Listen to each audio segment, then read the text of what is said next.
Welp, the countdown has begun. The end of an era. The end of the engine of vengeance, brother. Woo! Engine of vengeance. Woo!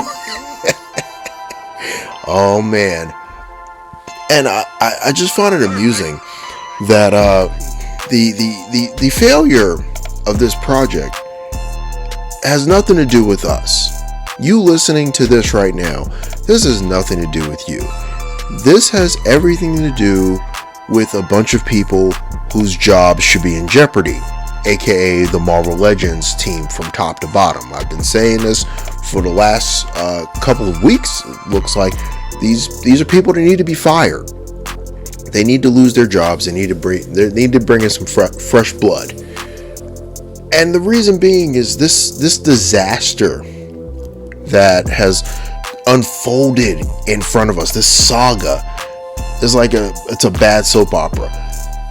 And I'm trying to figure out with the Deathsarus reveal, the price reveal, and the fact that the price has remained exactly the same. And I said in my last video, it exposed a lot of things, but I wanted to do a little bit more of an in-depth comparison between the two, because I feel like these two things are very interesting. So let's dig a little bit deeper from my last video. So the first thing I want to compare, and it's the most glaring thing, is the price. Now you're probably saying $179 versus $350. What's there to discuss? No, it's the fact that the Marvel Legends team, when called out on this price scheme, they lied. Like, they lied big, and they got exposed by their own company on how bad they lied. When they were like, oh, last year's prices are not the same as this year's prices. Well, apparently they are. Leave it up to the Transformers team to expose them for their BS. Because I feel like the Transformers team is probably looking at the Marvel Legends team as like, y'all fools got it pretty freaking easy. All you guys do is take the same bodies, the same limbs, like a freaking sociopath or a psychopath, like a serial killer, and just rearrange the bodies and paint it differently and then serve it to the masses. Meanwhile, the Transformers team has to sit there and come up with engineering, designs, and making sure that the modes, if it's just a straight transformer, like one vehicle mode or animal mode versus a robot mode, making sure they look as close to the characters as possible. Or if it's a triple changer, oh god, if it's a triple changer or quadruple changer or something like Six Shot, where it has to be like a bunch of different, but it has to look like a bunch of different things, and they have to include all this engineering in there because they can't have them transform exactly the same. No transformer can really transform exactly the same, and you can't really reuse parts because how do they fit into the transformer? You know, and they got, and I'm sure they've been just like pissed off with these guys, and it showed because that 1027 stream, they dragged the Marvel Legends team on this bullshit. The price stuff, they got dragged by their own company. That's another reason I think like they're on the way out, because you don't do that internally unless you know something that the other team knows or doesn't know, but you know something. And you wouldn't drag the other team if you didn't know for a fact that they need to be dragged. So I don't know about that one, but the price, they got exposed compared to the Haslabs. I mean, on the surface and on a different level, because I'm sorry, as many people have pointed out, the Galactus versus the Sentinel versus the Hellcharger. You tell me which one looks like it's worth $350 or $400. You tell me which one you think costs more to make, costs more to engineer, costs more to paint. You tell me. I'm sure they were looking at this Hell Charger and saying the margins are just too sweet. Too sweet. And they're getting exposed. They got exposed. Another thing is how both teams handle lesser known characters. So okay, this one we're gonna get a little bit into the weeds, because think about it like this. Robbie Reyes has been around for what, a decade? I mean, I don't particularly care about the character, but he's been around for a decade, right? Deathsarus has been around for what, 2 decades or whatever, but Deathsarus was region locked. Unless you were really, really, really in deep with the Transformers lore to where you watch the Japanese anime series like I did, you don't know this dude exists. You have to be really, really into the lore to know this dude exists. And the same thing goes with Robbie Reyes. Honestly, you have to be really, really, really into the Ghost Rider lore. You have to be deep in there to know this character. And if you're over the age of 40, or let's say late 30s and into 40s, into your late 40s and possibly into your 50s, this ain't your Ghost Rider. They knew that going in, that this was not their Ghost Rider. For the people who can afford a $350 figure plus tax, possibly plus shipping, they should have known better than to do that. You can't overcharge us for something that we don't want or asking for. This should have been a package deal. It should have been the Hell Charger plus another Ghost Rider. Maybe I forgot the dude, the Ghost Rider who was on the horse. Like, if that was the package, $350, I think this thing funds, and it funds very quickly. But they didn't go that route. They decided to go with a lesser known character and overcharge for that. If you're gonna do this, I think the reason why it left a bad taste in people's mouths is because you gave us a character that we don't know and then decided, oh, we're gonna charge you a premium for something you don't really want. It doesn't work like that. Remove the lights, remove everything else, remove the LEDs, the flame effects, remove all of that. We don't know this character. We don't care about this character. The people who can afford it don't care about this character. You think some 18-year-old that watched Agents of S.H.I.E.L.D. back then, some 20-year-old that's in college can afford a $300 item that they really want, that they don't want? Think about it.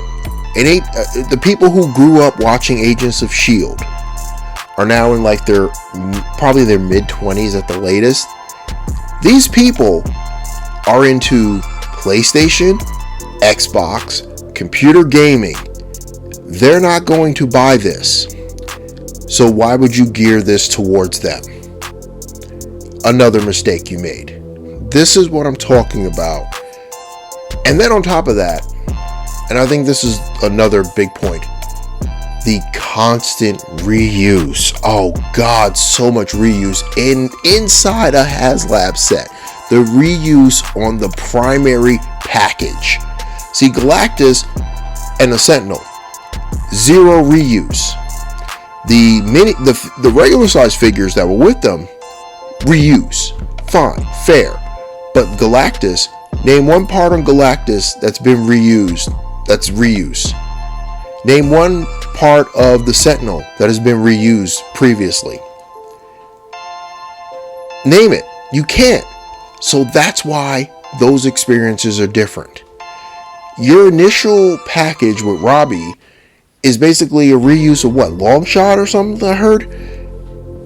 That the shit don't fly. The reason why Deathsarus, a lesser known character, can be made also comes down to the fact that the engineering is totally different from every other figure. Deathsarus does not transform like Optimus Prime. Deathsarus does not transform like Beast Wars Megatron. Deathsarus does not transform like Ironhide. He does not transform like Blaster. He does not transform like Jetfire. He does not transform like Skylynx. I could do this shit all day. Can you do that with Marvel Legends? Can you do that all day? Where you could say, this guy is not exactly like this guy. Or this girl is not exactly like that girl. Can you do this? Can you make that argument? No. And this is why this Haslab is failing. There's nothing new in here. There's nothing extraordinary about the experience. Put it like that. There's nothing extraordinary about this experience. You're getting a reused character, reused mold with a different head and a car, and they're saying that's $350. There's nothing unique about that. There's nothing unique. And this is why it's failing. And then the tiers sucked on the Engine of Vengeance. They sucked. Let's be honest, they sucked. They did everything under the sun to avoid giving people what they wanted. And this thing was a complete and total flop. All the people wanted was they wanted Blackheart, a big Dormammu. People speculated all up and down about all these different characters they could possibly get. And they got Mephisto, a really mediocre Mephisto. And that's it. And this is why they're losing. This is why they're losing. And this is why your boy Drunken Prime is sitting around laughing his ass off at this shit. I am so happy that this is failing. When I started really thinking about this, talking about this in depth, I really got happy looking at the failure of this project. Because everyone and their mother saw what was going on. Sure, there were 6,000 people who wanted to at least get the early bird, so then they can probably back out if they don't like anything else. And that's cool. That's cool. Hey, listen, more power to you. More hustles than hustle, man. I got you. But yo, for real, this is the major reason why that project is failing and the Deathsarus is succeeding. Because you're getting a specifically unique experience to that project. There's no reuse. There's no weapons that Starsaber's using that are going to be reused in Deathsarus. The color scheme is going to be different. The designs are different. Everything's different. It's a totally different experience with Deathsarus. So, I mean, you don't have to listen to me, Hasbro. I'm just some schlub on the internet. I don't know what the hell I'm talking about. I've only been in businesses and own my own business for 20 something years, but what do I know? Oh, I know one thing: the customer is always right. And now you're learning, when you don't give the customer what they want and you have the hubris to think that they'll just buy whatever nonsense you put out, well, this is the result you get. Anyway, let me know what you think in the comments. Do you think I'm way off? Old Drunken Prime done had too many pina coladas and that sugar and alcohol is just rushing through my veins and blocking up my kidneys and my liver, and it's just mucking up my brain? Or do you think, hey, there might be one or two things this guy is saying that might be spot on? I don't know. Maybe let's give him a chance. Anyway, please feel free, like, share, comment, subscribe. And with that said, be safe, be good, and it's the Drunken Prime cracking open another beer and signing off.